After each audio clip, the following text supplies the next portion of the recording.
नमस्कार, प्रणाम मित्रों। मैं अनिल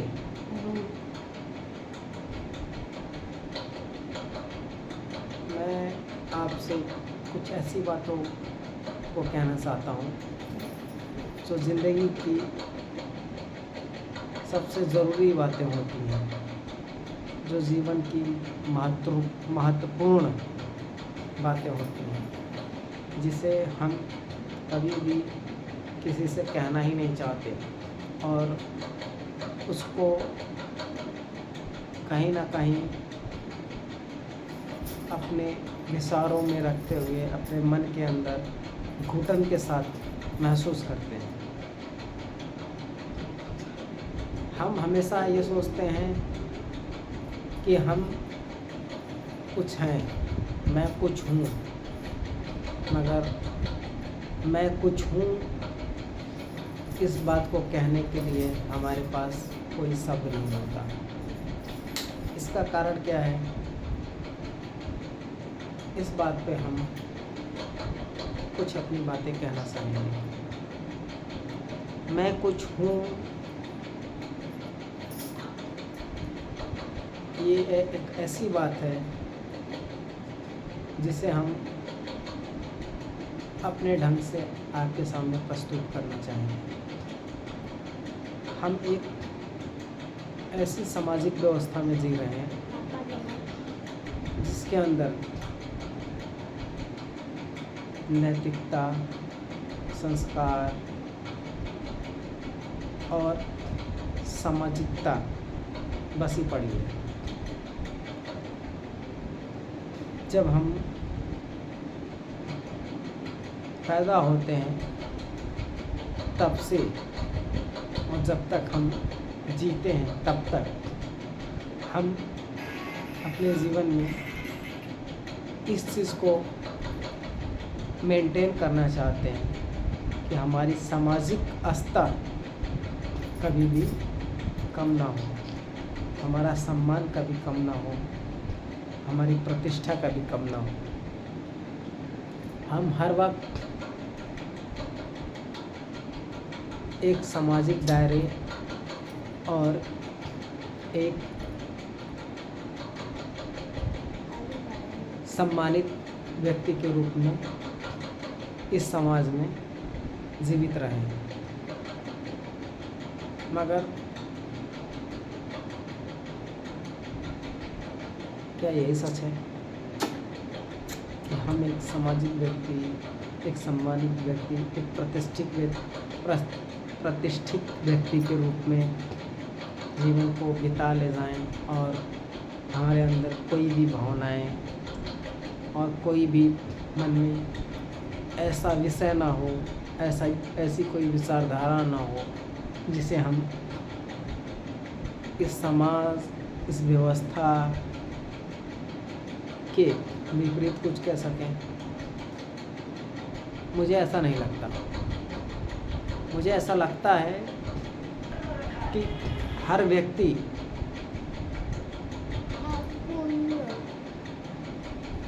के अंदर एक ऐसी प्रतिभा होती है जो वो कुछ कर सकता है, मगर हम एक ऐसा समाज, ऐसी व्यवस्था बनाए हुए हैं जहाँ पे हर व्यक्ति की मानसिक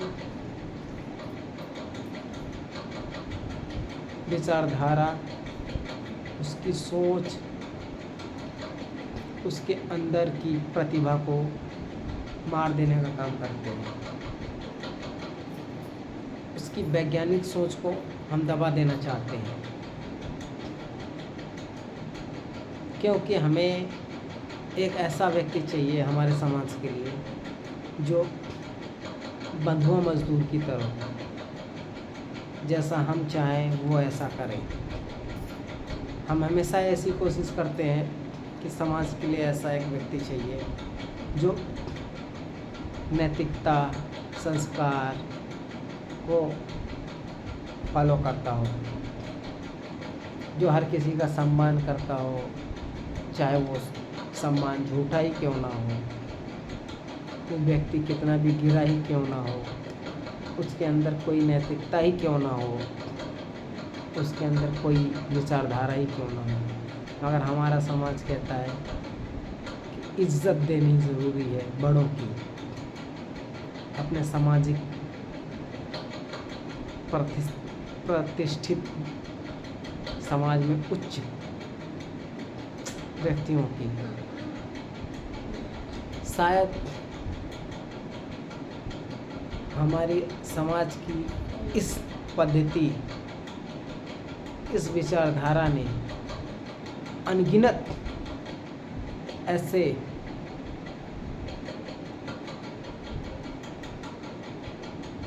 वैज्ञानिक, विचारक, बुद्धिमत्ता पूर्ण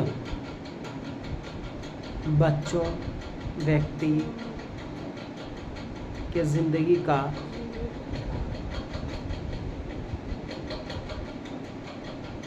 अधोउन्मूलन किया है। उनको हमेशा नीचे के स्तर पर रखा है। वो चाहते हुए भी अपने समाज में अपनी बात को नहीं रख सकते, क्योंकि हमारे समाज ने उनको पहले से ही एक निर्देश दे दिया है कि इस तरह के व्यक्ति का इस ऐसे समाज में कोई जगह नहीं, जो नैतिकता, संस्कार, बड़ों की इज्जत न करता हो।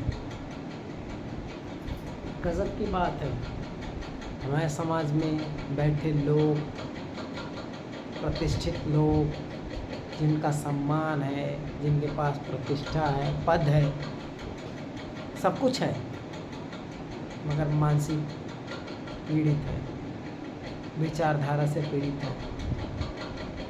उनके अंदर कोई भी सामाजिक नैतिकतावादी सोच, एक ऊपर की बातें होती हैं।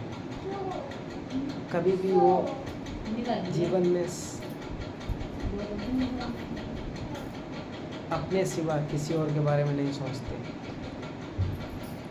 वो सिर्फ ये चाहते हैं कि हमारा मान, मर्यादा, प्रतिष्ठा और हमारी लोगों में वरिष्ठता बनी रहे।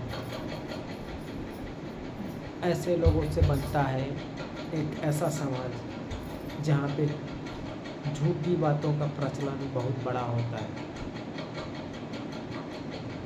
और ये समाज इतना छोटा नहीं जिससे मैं ये कह सकूं कि किसी जातिगत व्यवस्था में बना हो। ये व्यवस्था ऐसी है जिसको बहुत सोच समझ के बनाया गया होगा, किसी ऐसे व्यक्तियों के द्वारा जो लोगों का शोषण कर सके, किसी ऐसे सामाजिक सोच, कुछ ऐसे व्यक्तित्व जो ये चाहते हों कि बहुत सारे लोगों को गुलाम बना दिया जाए।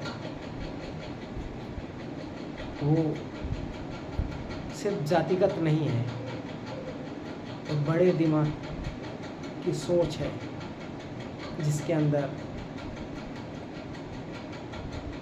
बस डिक्टेटरशिप करने की चाह है, जिसके अंदर लोगों को दबाने की चाह है, जिनके अंदर समाज पे अपना वर्चस्व बनाने की चाह है।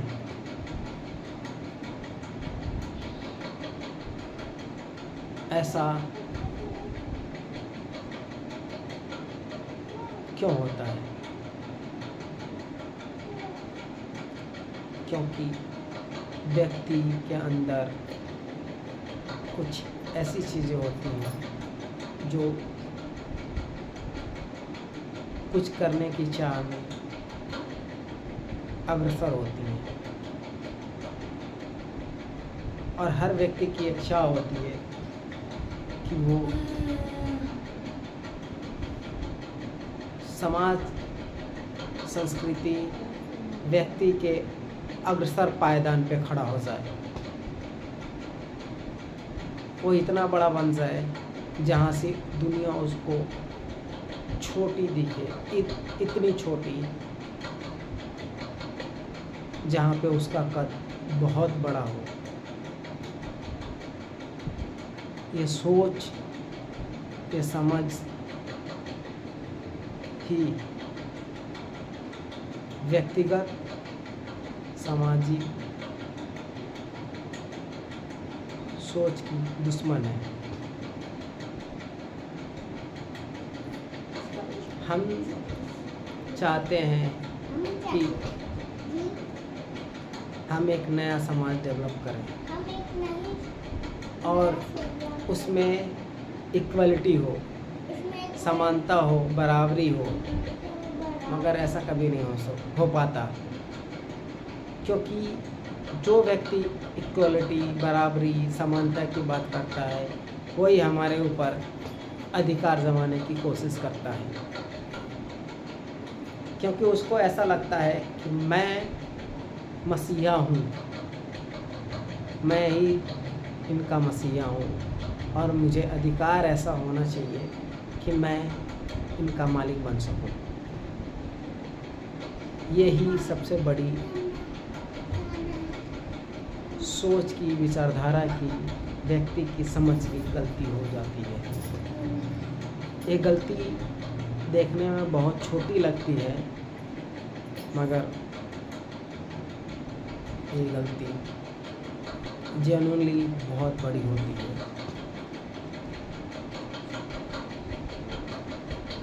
क्योंकि हम कभी भी ये नहीं सोच पाते कि हम जिस शिखर पर खड़ा होना चाहते हैं वहाँ से हमें क्या मिलेगा, क्या बन सकेंगे।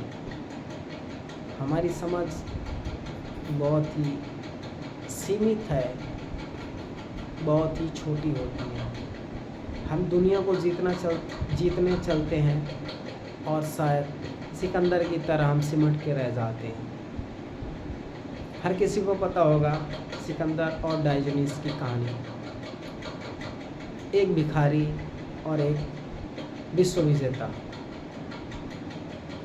एक विश्व विजेता एक भिखारी के सामने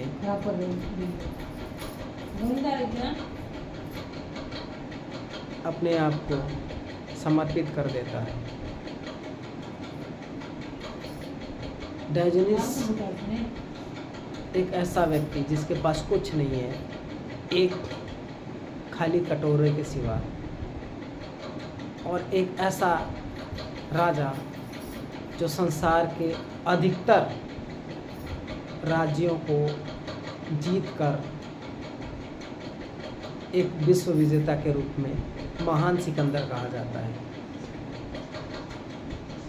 और उस कहानी में एक बात बहुत ही महत्वपूर्ण होती है कि वो सिकंदर डायोजनीस के सामने झुक जाता है।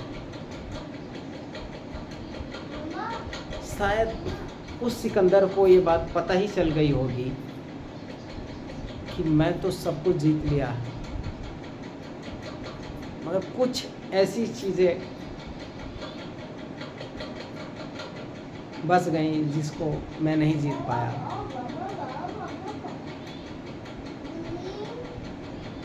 शायद उसकी छोटी सी समझ उसकी ज़िंदगी को बदल दी। मरते वक्त नहीं तो सिकंदर के डिक्शनरी में ऐसा कोई नहीं था कि उसके सामने कोई ना झुके, मगर वो डायोजनीस के सामने झुक गया।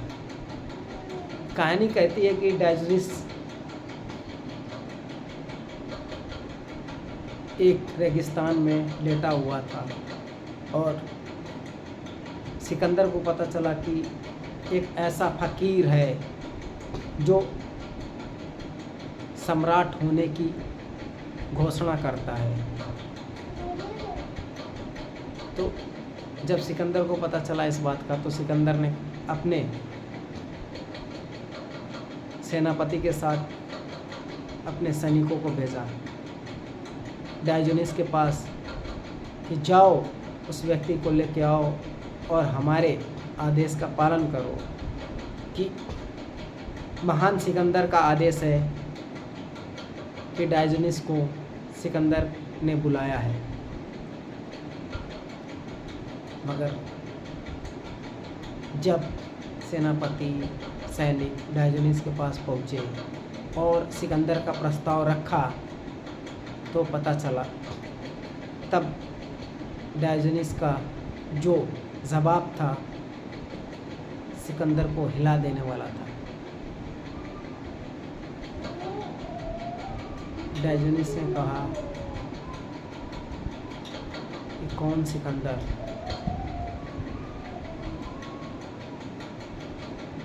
मैं किसी सिकंदर को नहीं जानता। अगर किसी को मिलना हो तो डायोजनीस से मिल सकता है। मैं किसी सिकंदर को नहीं जानता, किसी ऐसे सिकंदर को भी नहीं जानता जो जिसके बारे में तुम व्याख्या कर रहे हो, विवरण दे रहे हो। जब उसके सैनिक ये बात सिकंदर को कहते हैं, सिकंदर हैरान हो जाता है और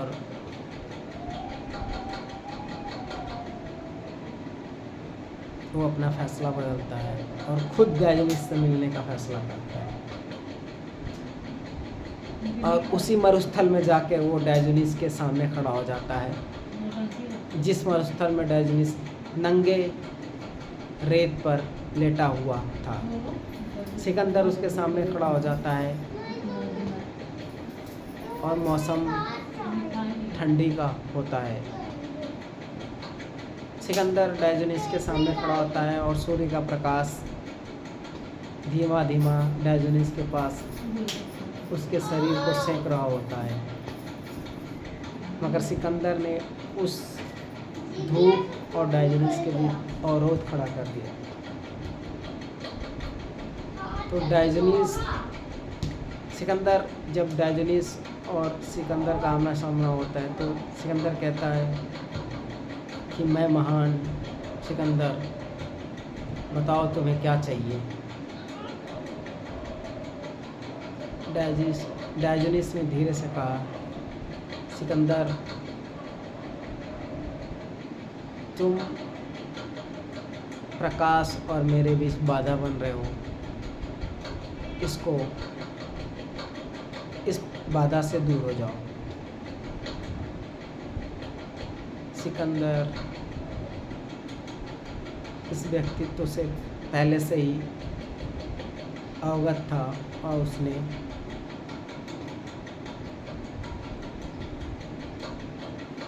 प्रकाश और डायोजनीस के मध्य से दूर हट गया। फिर कहानी, प्रचलित कहानी है कि जब डायोजनीस मरता है, उसी के बाद सिकंदर भी मर जाता है। वो स्वर्ग में मिलते हैं और दोनों का मुलाकात स्वर्ग में होता है। तो डायोजनीस और सिकंदर का आमना सामना होता है।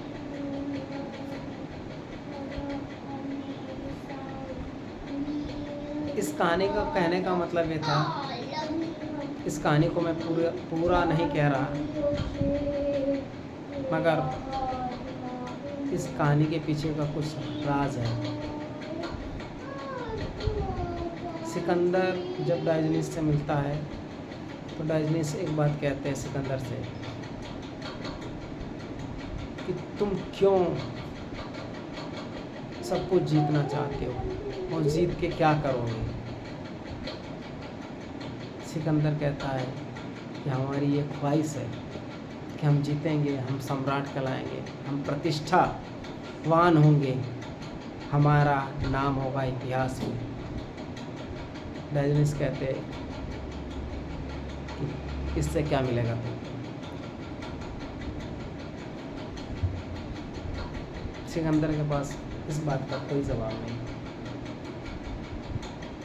डायोजनीस कहते कि तुम अगर मरोगे, तुम्हें मरते वक्त अगर प्यास लग गई और तुमको बचने के लिए एक गिलास पानी चाहिए, अगर तुम्हें कोई वो एक गिलास पानी ऑफर करे, तुम क्या करोगे? तो सिकंदर कहता है कि मैं अपना आधा राजपाट उस पानी पिलाने वालों को दे दूँगा।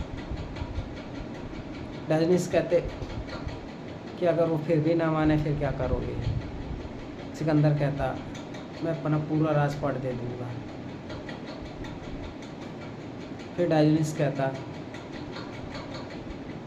कि तुम्हारे पूरे राजपाट का एक गिलास पानी मात्र ही अस्तित्व है, फिर तुम इसको क्यों जीतना चाहते हो?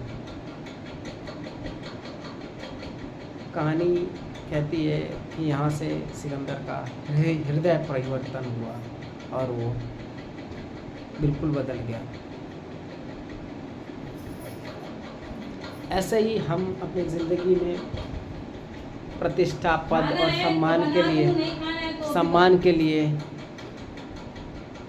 कोशिशें करते हैं कि मुझे कुछ हो जाना है, मगर शायद हम जीवन के सच्चाई को समझ नहीं पाते और न समझने की वजह से हम अनेक तरह की गलतियों से गुजरते हैं।